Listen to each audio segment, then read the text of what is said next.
Bismillahirrahmanirrahim. Assalamualaikum warahmatullahi wabarakatuh. Alhamdulillahirabbil alamin. Wassalatu wassalamu ala sayyidina Muhammadin wa ala alihi wa ashabihi ajma'in. Summa amma ba'du. Saudara-saudaraku yang dirahmati Allah Subhanahu wa taala dimanapun Anda berada, tibtum wa taba mamsyakum wa tabawwa'tum minal jannati manzila. Puji syukur senantiasa kita panjatkan kehadirat Allah Subhanahu wa taala. Sholawat dan salam semoga senantiasa tercurah kepada baginda Nabi kita Nabi Muhammad sallallahu alaihi wasallam. Baik saudara-saudara sekalian, kesempatan ini kita akan melanjutkan serial kajian kita tentang Al-Quran. Pada pertemuan yang sebelumnya kita sudah membahas tentang tahapan turunnya Al-Quran. Ada dua fase di sana, yakni turunnya Al-Quran dari Lauhil Mahfuz ke langit dunia secara sekali tempo, dan fase yang kedua turunnya Al-Quran dari langit dunia kepada Nabi Muhammad SAW secara berangsur-angsur. Nah, sekarang pembahasan berikutnya adalah kapan pertama kali Nabi Muhammad SAW menerima wahyu berupa surat Al-Alaq ayat 1-5 itu. Ya, langsung saja coba kita lihat teksnya. Nah, Bapak Ibu, saudara-saudara sekalian, pembahasan tentang ini mau tidak mau itu kemudian juga akan merembet kepada pertanyaan, kapan sih sebenarnya seorang Muhammad itu diangkat menjadi nabi? Ini penting untuk kita ketahui ya, sebab mungkin sebagian besar orang menyangka bahwa Muhammad itu diangkat menjadi nabi ketika menerima surat Al-Alaq 1-5 di Gua Hira itu. Ya. Nah, padahal ternyata beberapa waktu sebelumnya itu Nabi atau Muhammad, seorang Muhammad itu sudah diangkat menjadi nabi melalui mimpi-mimpi yang datang secara berturutan. Nah, ini makanya di sini langsung kita cantumkan wahyu kenabian pertama yang mengangkat beliau menjadi nabi itu melalui mimpi yang benar. Dan ini melalui hadis yang diriwayatkan oleh Aisyah, oleh Imam Bukhari, panjang sekali hadisnya tapi kita ringkas saja di sini. Awwalu ma budi'a bihi Rasulullah sallallahu alaihi wasallam minal wahyi ar-ru'ya as-shalihah. Jadi awal turunnya kepada Nabi Shallallahu Alaihi Wasallam yang menjadi wahyu itu adalah ar-ru'ya as-shalihah atau ar-ru'ya as-shadiqah di riwayat yang lain, atau mimpi yang benar ketika beliau sedang tidur fin naumi. Fakana la yara ru'yan illa ja'at mithlu falaqis subhi. Dan tidaklah beliau bermimpi kecuali datang seperti cahaya subuh. Maksudnya saking jelas dan terangnya mimpi tersebut. Ya, thumma hubbiba ilaihi al-khala, maka kemudian beliau dari mimpi itu terdorong untuk menyendiri. Wa kana yakhlu bi ghari Hira fayatahannatsu fihi, lalu kemudian beliau menyendiri di Gua Hira dan bertahannus di sana. Wa huwa at-ta'abbud al-layaliya dzawatil adad, yaitu beribadah di malam hari dalam beberapa waktu. Nah, sebenarnya sebelum itu pun memang Nabi itu sudah sering menyendiri di Gua Hira gitu ya. Tapi begitu beliau menerima wahyu tersebut, itu kemudian semakin intens untuk sering pergi ke Gua Hira untuk ya tadi beribadah kepada Allah, untuk merenungi kondisi umatnya ya, untuk bagaimana berpikir tentang kondisi bangsa Arab yang memang waktu itu sedang mengalami masa-masa jahiliyah. Nah, pertanyaannya, sejak mimpi pertama sampai menerima surat Al-Alaq 1-5 itu berapa lama? Nah, ini menurut Imam Al-Baihaqi ya, dan juga yang lain, mimpi yang menjadi wahyu kenabian ini terjadi 6 bulan sebelum menerima wahyu surat Al-Alaq 1-5. Dan di riwayat lain dikatakan di bulan Rabiul Awal mimpinya itu. Sementara kalau di Gua Hira ketika menerima wahyu Al-Alaq itu para ulama sepakat di bulan Ramadan. Tinggal nanti tanggalnya yang beda-beda. Rabiul Awal, Rabiul Tsani, ya. Kemudian Jumadil Awal, Jumadil Tsani, kemudian Rajab, Sya'ban, Ramadan. Jadi jarak 7 bulan. Ya, jadi makanya kira-kira sebegitu bulan lah jaraknya gitu. Jadi sekali lagi, wahyu kenabian yang pertama itu bukan turunnya Al-Alaq 1-5, tetapi berupa mimpi yang benar, mimpi yang jelas, yang mengangkat atau menyatakan beliau sebagai nabi gitu. Nah, berikutnya, ini. Lalu kapan? Nah, ini sebenarnya terpotong ini. Kapankah Al-Alaq itu diturunkan? Nah, di sini yang nanti agak sedikit ada perbedaan, ya. Kapan turunnya wahyu kenabian berupa surat Al-Alaq, atau dengan kata lain, kapan Al-Quran mulai diturunkan kepada beliau? Kalau diangkat sebagai nabinya sudah sebelumnya, tapi kapan Al-Quran mulai diturunkan pertama kali kepada beliau? Nah, ini yang jadi perbedaan pendapat. Nah, kalau kita di Indonesia biasanya yang paling masyhur itu adalah tanggal 17 Ramadan. Makanya ada peringatan nuzulul Quran di malam 17 Ramadan. Nah, coba kita lihat ya pendapat-pendapat tersebut. Pendapat pertama, memang banyak ulama yang menyebutkan Nabi Muhammad menerima wahyu di Gua Hira pertama kali itu tanggal 17 Ramadan. Ya. Yakni berdasarkan pada ayat dalam surat Al-Anfal ayat 41. Di sana ada ayat wa ma anzalna ala abdina yaumal furqani yaumal taqal jam'an. Yang kami turunkan kepada hamba kami Nabi Muhammad di hari Al-Furqan, yaitu di hari bertemunya dua pasukan. Ya, jadi hari bertemunya dua pasukan atau hari Al-Furqan ini adalah hari ketika terjadi pertempuran perang Badar, yang mana itu terjadi pada tanggal 17 Ramadan.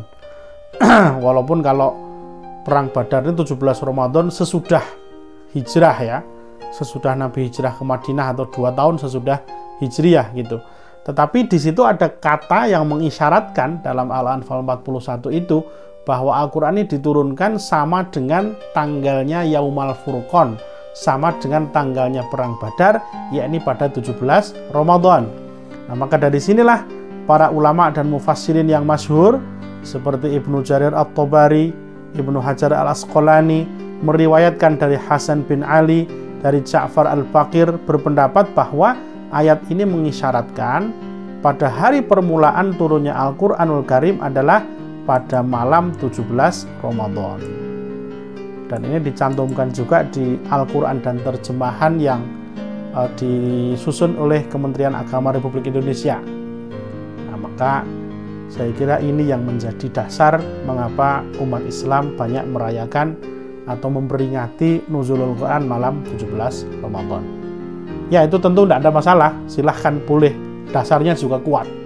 Nah, cuman mungkin perlu kita menambah wawasan kita bahwa ternyata banyak pendapat lain yang juga menyebutkan bahwa turunnya Al-Quran itu di Gua Hira bukan pada tanggal 17 Ramadan. Ya, ini sebagai wawasan saja supaya ilmu kita lebih lengkap.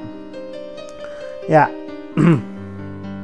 Nah, ada pendapat yang kedua, yakni tanggal 18 atau 19 Ramadan. Ini disampaikan oleh Syekh Izzuddin Ali bin Al-Athir di dalam kitabnya Al-Kamil ya. Beliau berkata, turunnya wahyu atas Rasulullah SAW adalah pada hari Senin tanpa ada perbedaan.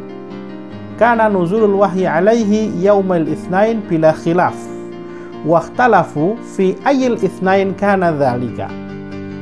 Cuman mereka berbeda pendapat Seninnya itu Senin yang kapan gitu. Faqala Abu Kilabah, berkata Abu Kilabah ya, Allah menurunkan Al-Furqan atas Nabi Shallallahu alaihi wasallam ya, itu adalah pada tanggal 18 Ramadan, dan yang lain mengatakan pada tanggal 19 Ramadan. Ya, kacek-kacek sedikit lah, jarak-jarak sedikit, dan saya kira kalau perbedaan hari seperti ini memang sebenarnya bukan sesuatu yang signifikan untuk kita permasalahkan gitu. Baik. Nah, kemudian yang ketiga, ini disampaikan oleh Syekh Sofiur Rahman Al-Mubarakfuri yang mengarang kitab sirah terkenal, yakni kitab Ar-Rahiqul Mahtum. Jadi di kitab Rahiqul Mahtum itu nanti kita bisa temui beliau mengatakan seperti ini.